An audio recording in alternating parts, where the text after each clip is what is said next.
Thank you. Sorry, Tom. Welcome to our Monterey Bay Community Power Meeting. To those of you here and to those in our remote locations in San Luis Obispo and Santa Cruz.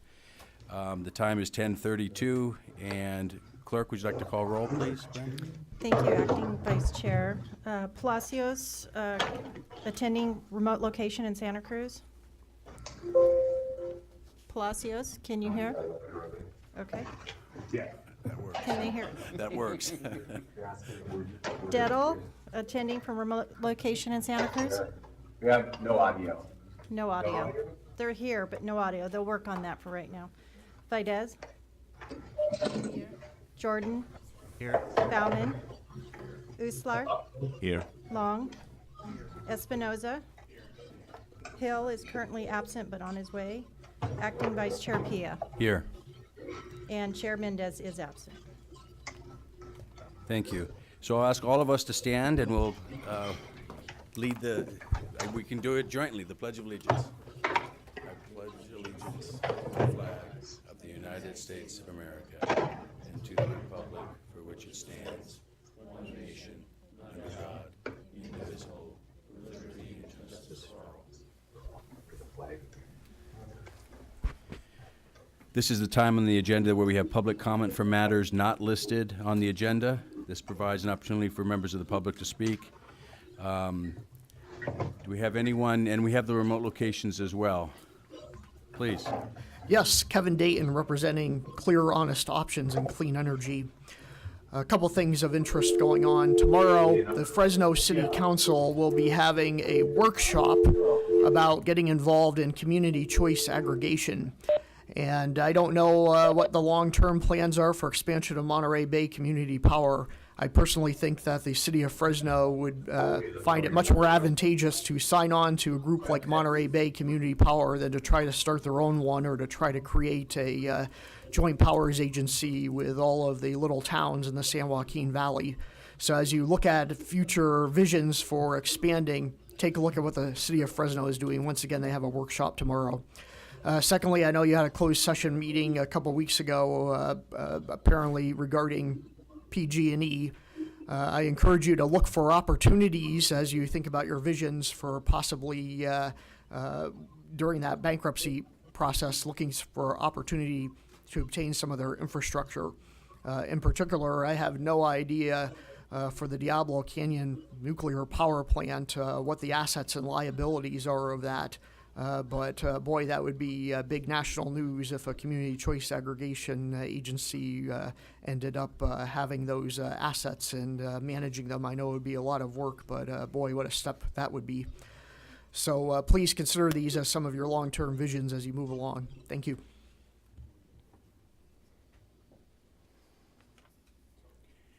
Anyone else here have public comment? Or at either remote locations? Okay, hearing or seeing none. Clerk Brand, do we have any corrections and additions? We do not. Do not.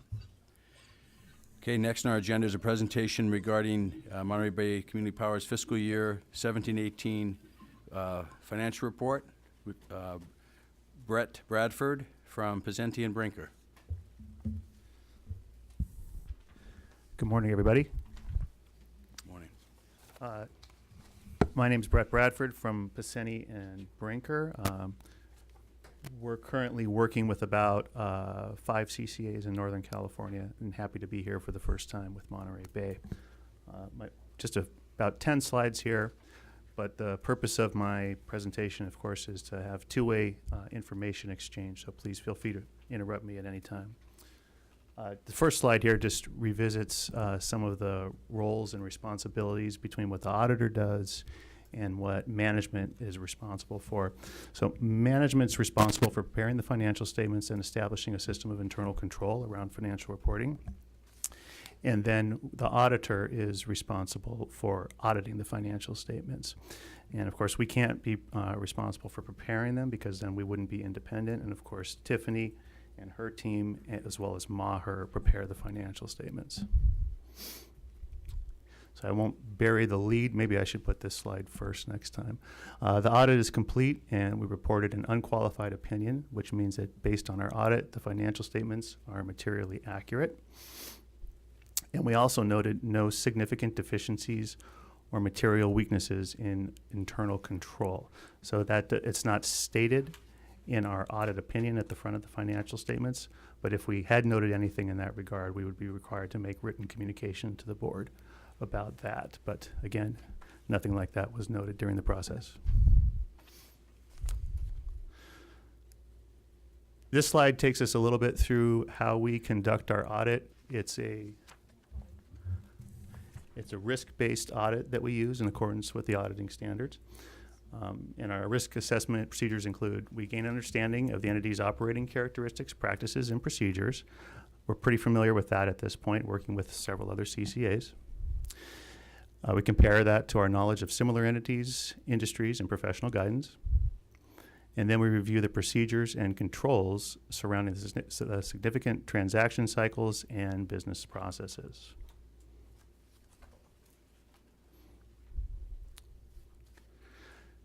More specifically, on the review of the procedures and the controls surrounding the transaction cycles and business processes, we obtain the organization's descriptions of controls and processes. We evaluate the design of controls within the context of the entity's activities to make sure they're appropriate. And then we evaluate the implementation of these controls by performing walkthroughs. So we interview staff, we observe the performance of the control, and we inspect documentation demonstrating that the control was performed. And of course, all these controls are in support of accurate financial reporting. So what are our significant areas of focus during the audit? Revenue recognition is a big one, obviously very significant number in the financial statements. Part of that, on the balance sheet, of course, we have accounts receivable and accrued revenue. So we test a large sample of customer billings. And then we really focus on the cash that came in during the year and subsequent to year end as well, to make sure that's relating back to revenue appropriately. And then we evaluate the adequacy of the allowance for uncollectible accounts. And everybody's running pretty similar in terms of the policy there for reserving a portion of revenues for the allowance. And I think as the CCAs continue to evolve and develop more information, that might be refined in the future. But for now, it certainly appears adequate. And then on cutoff, we review revenue recognition the year end and the method for determining and picking up accrued revenue. Of course, that's separate from accounts receivable on the balance sheet because that's revenues that have been earned relating to electricity that's been delivered but has not yet been billed. Cash existence, that's very simple. We just confirm directly with the bank the balances. Prepaids and deposits, we test those amounts for existence. Accrued cost of electricity, this is a very important number because if we're not matching up the cost of the electricity with the revenues that came in during the period, that's really going to distort your financial results for the end of the year.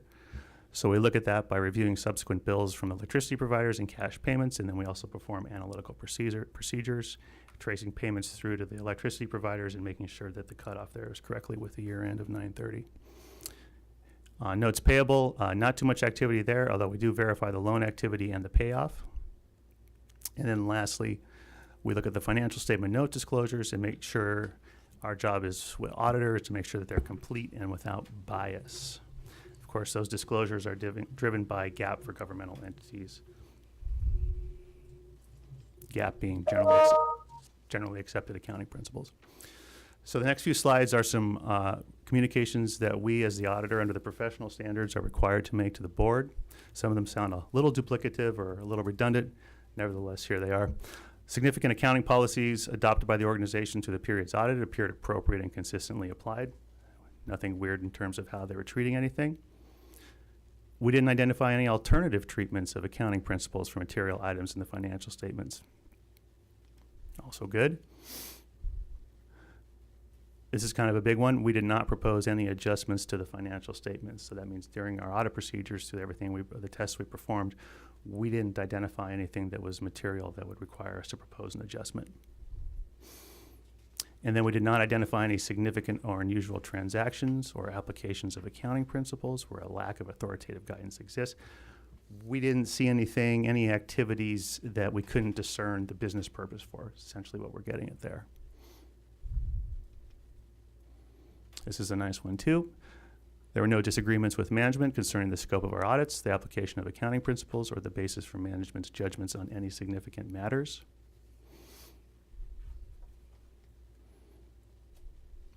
And a little duplicative here, but we did not encounter any difficulties in dealing with management during the performance of the audit. And that's all good stuff. That's as nice of things as we're allowed to say under the auditing standards. We're really limited on what we can say in that regard. Happy to take any questions. Thank you, Mr. Bradford. This is a non-action item, but for questions or discussions, anyone have anything for Mr. Bradford? In the lower right, middle, it looks like the microphone's off. Doesn't it? On the bottom? Not, Any that's members just of the the board muting here option, have so if any you click on questions? it, it'll mute it. We'll have to work our way through this. This is for video. Any members of the public have any questions or comments for Mr. Bradford's presentation? Seeing none, thank you, Mr. Bradford. Thank you.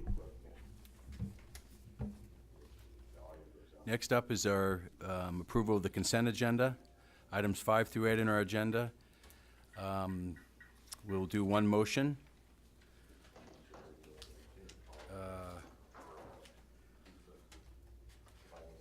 Well, there are a couple action items. Any member of the board wish to pull any items?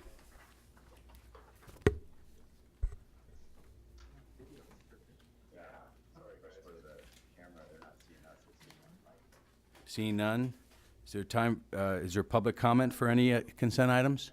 Any public comment? The storm's causing us all to be quiet, I think. Looking for motion on the items. We can take them collectively. There's 3 action items, and 1 information item.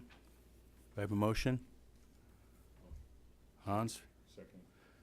Second by Lou for the entire 5 through 8. Clerk Bren? Okay, so noted.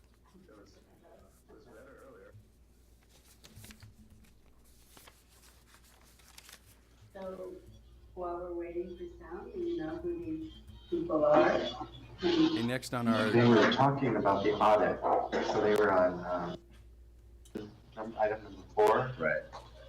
Which is receive the annual audit, audited financial. Oh, yeah. report. But I think they're discussing it now. Do you know who these different people are? These are the operations board members. Yeah. Do you know any of them by name? Ray Espinosa, San Benito County, Lang Long, probably best if we just let them hear us. City of Monterey, I forgot his name. Lou Bauman is the county. Lou Bauman's Monterey County, on the end there. It's got the other guy's the city manager in Monterey. But it's up there, required there. Over there, Yeah. or where? On the city. On your face? On the city. Okay, gotcha. Can't read them. Can't read them very well. Oh. Let the record show that the last consent item, I believe, was unanimous. Is the director, He's sitting over here. Next up on the agenda is item 9, Community Advisory Council's report. I'd like to call on Community Advisory Council Chair Jeff Byron to present his report. Mr. Chairman, Jeff Byron said that he will give his report from Santa Cruz, and I see him right there. So, Chairman Byron, if you would give your report, please. Can you hear me in Santa Cruz? All right, that sounds good. We also did try calling Glenn. so are you two on the board then? Yeah. Yeah, we're on the Works well, if it works. Chairman Byron, are you? I All right. can you try to get in touch? Santa Cruz County. Carlos Palacios. Okay, we'll come back to that item. Item 10, the CEO's report. CEO Before I Tom? start, I'm just gonna give it a one shot to the folks in San Luis Obispo. Please put your your speakers on mute because we can hear every word that you're saying in that room. So if you can put your speaker on mute, that would be very much appreciated by everybody here. Can they hear, or can Jeff hear now? Jeff, are you able to hear us? No, there's not. So we'll try to get the word out to Jeff, and I'll go ahead and give my reports if that's okay with the chair. Please stop. Thank you, sir.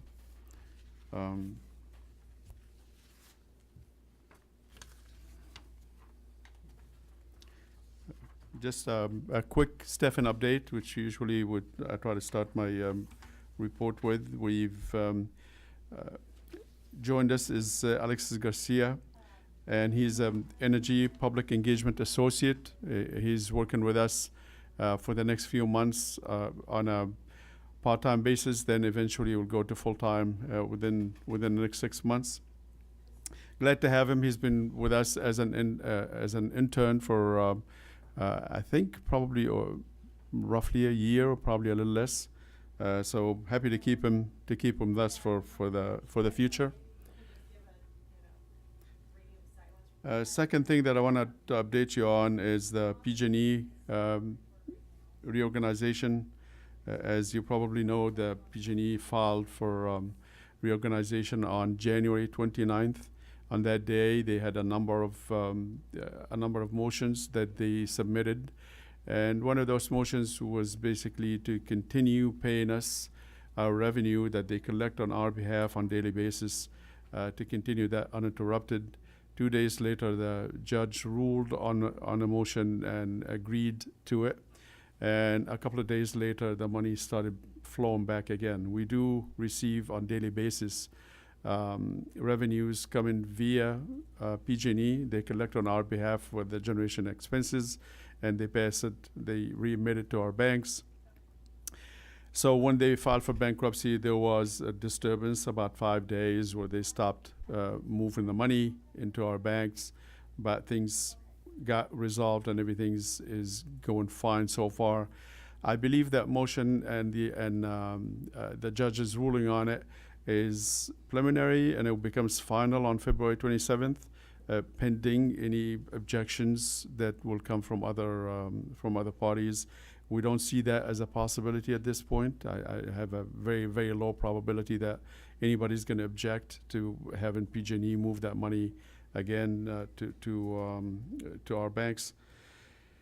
And so by February 27th, we'll definitely know for sure that we're not going to have any issue in that regard. The other problem that we're having, not a problem actually, is just an issue that we had to deal with, is what will PG&E do vis-a-vis the contracts that they have with us and with the suppliers that they have on record. And I think they have, if I remember correctly, something north of 300 different contracts that they have with different suppliers. And generally our expectation, probably not on day one, but our expectation is that they will assume some of these contracts and reject others. It is very likely that is not going to happen. Definitely didn't happen on day one, and we're not expecting it to happen for another 60 to 90 days, roughly. So we'll see how that goes. To the extent that they reject any of our contracts, it's probably because they have to reject contracts from suppliers because those contracts are too expensive. And so if they reject contracts with suppliers on the account that they are way above market, in a sense, they will have to do the same thing with us, because now they cannot deliver whatever that is that they are not getting from the suppliers. If that were to happen, then we would have to go to the market to replace the contracts that we have with them with others. On a positive side, of course, that if they reject expensive contracts, that means the PCIA, or the power charge and difference adjustment, will go down, and then things will be much better for us, because the PCIA, every time the PCIA goes up, that means we have to lower our rates in order to make sure that the combination of our rates and the PCIA at worst would match PG&E. So that really what's going on with PG&E bankruptcy. There is a proceeding with the CPUC that started before they announced before they went into bankruptcy, that looks at the safety issues related to PG&E and asks the question, what can we do in order to deal with the safety problems that PG&E has? And it asks every conceivable question that you can imagine. It just runs the gamut from, should we completely dissolve the PG&E, or should we just change the management or the board of directors, and every other questions in between. And so we are involved into that proceeding. We'll be making a filing. The filing is due today, actually, and we're going to make that filing. And when we do, we'll make sure that you folks get a copy. It just touches on very few minor points that we wanted to get across. Other CCAs are making their own filings, as well as the California CCA is also making a filing in that regard. This process is going to go on, I'm almost certain, for another year or two before the CPUC comes up with ideas. Most likely, some of those ideas will require legislation in order to move forward. We're looking at a process that will last about 24 to 30 months. So brace yourselves. We're not going anywhere soon. This is going to be it's not going to be a quick resolution. So we will be reporting on it every month to you folks. One of the things that we've been reporting on month in and month out is what our rates will be like. We really needed to have new rates adjusted prior to January 1st of 2019. We were waiting on Pacific Gas and Electric to have their rates adjusted, as well as their power charge and difference adjustment rates also adjusted, because both of them pretty much what we use in order to define what our rates will be. They had to postpone their rate filing a number of times now, and I believe they may be, most likely will be asking to push the start of the rate filing to May 1st of 2019. For obvious reasons, I assume they're pretty busy with the bankruptcy and a number of other procedures. So they just keep pushing, kicking the can down the road, so to speak. And most likely, we will know for sure what the rates will be sometime around March time frame. And when we do, we'll come back to you and tell you what our rates will be based on what we hear from them. And with that,